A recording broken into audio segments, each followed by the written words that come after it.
What we're creating here at Okeechobee Music Festival is a cultural awakening in the Southeast.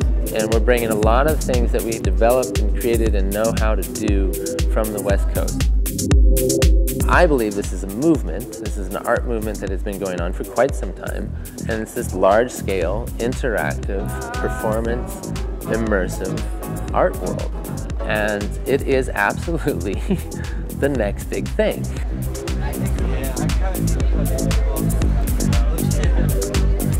When I look back into the history of a Woodstock or something like that, or Grateful Dead, and I look to where we've come to now, the tradition and the spirit of that music still continues, and that reason for gathering. The music is a catalyst, now mixed in with artistic aesthetic. It's really just a basic new development in the festival scene. The idea is that we create environments for these kids, right? And I say kids as a general kind of term. We create these environments that they come and they can learn to express themselves. And we find it a great responsibility to interact with them and to be a part of their lives as much as they are coming to experience something from us and what we create. We're learning so much from them.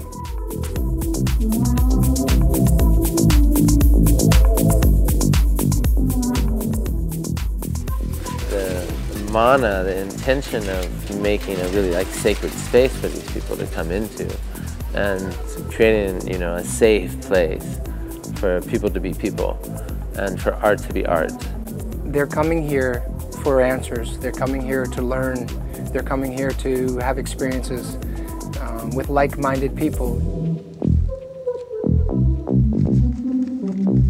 We had these high school classes bring the kids here for tours to see the stuff, and I think that's really special that Okeechobee is reaching out in that way to the community and trying to be more involved, and it makes me want to be more involved with them.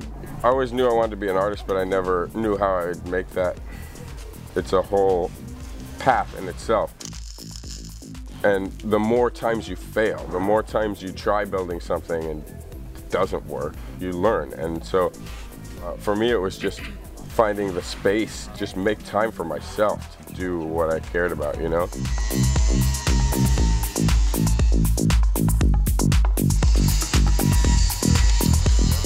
I'm more interested in making art that relates to life, creating the world I want to live in, than I am in moving art history forward.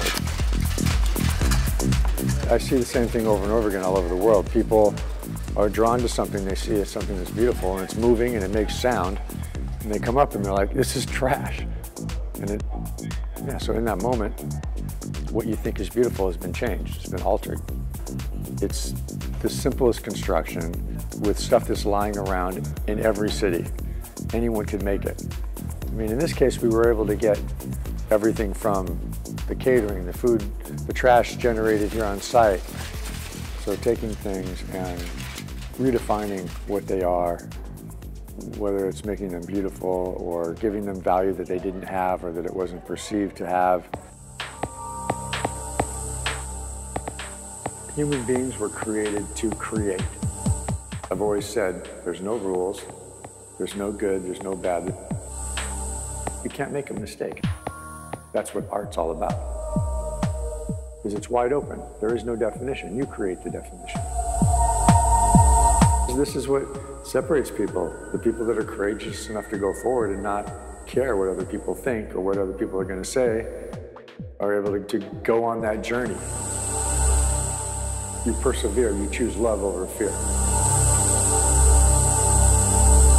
When someone comes to the event and they see these things made of old discarded materials or household items, it sparks something in their mind too. Of maybe I should have a little more intention when I think to throw that thing away or I buy that thing, Because it starts with consumerism. Is it recyclable or is it going to go back into the earth?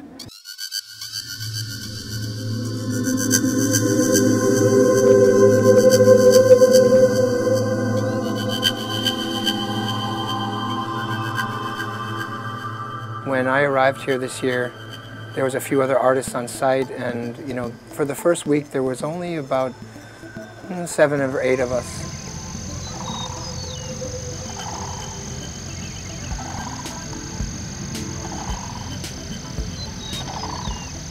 We all went to work in the mornings and worked on our individual projects, but at the night, we all went to sleep in the quiet of this land and very peaceful nature, and you're hearing all the different creatures and animals indigenous to this area.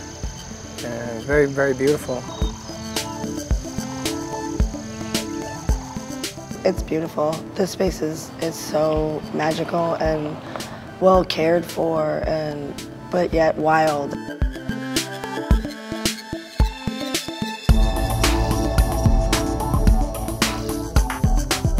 I've seen many pieces of property around the world and looked at them through the lens of how can you put 10,000, 30,000, 50,000 people on them.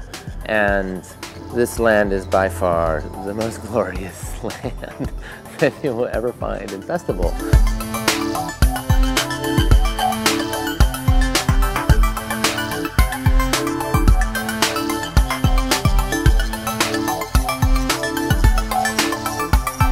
Art in a festival is the sneaky thing that you come upon in the middle of the night that surprises you and you can't stop thinking about.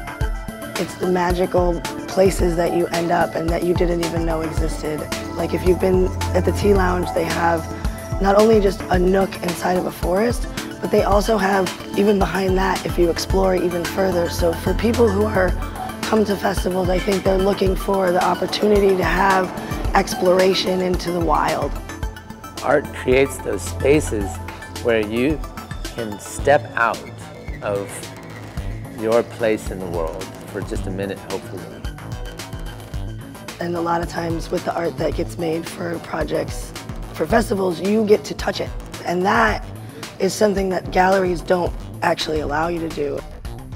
And you get to walk up to a sculpture and see the welds and touch the metal and climb on it or pull a bell on it or affect it or make the lights change, make it blow fire or play a song.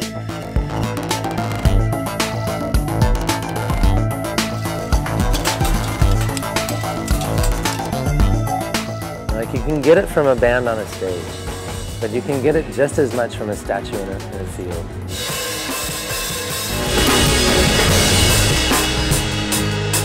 I know I laid some pants out for you. Am I in danger? Given the way that everything's going, we're going to be in a very different reality in a few years. And that's where, again, where this whole new art world comes into.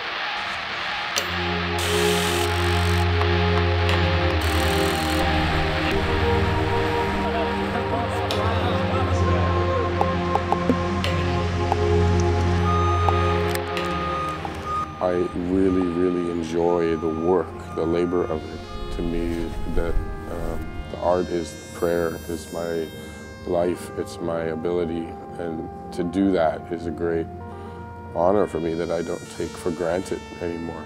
I had an experience almost 10 years ago where I was paralyzed for a short amount of time, and I didn't know if I'd ever even walk again. And so art therapy, building large sculpture, became my therapy in the way of healing. We need to gather in person, and festivals create that space, and we need to witness large-scale art or small-scale performance and everything.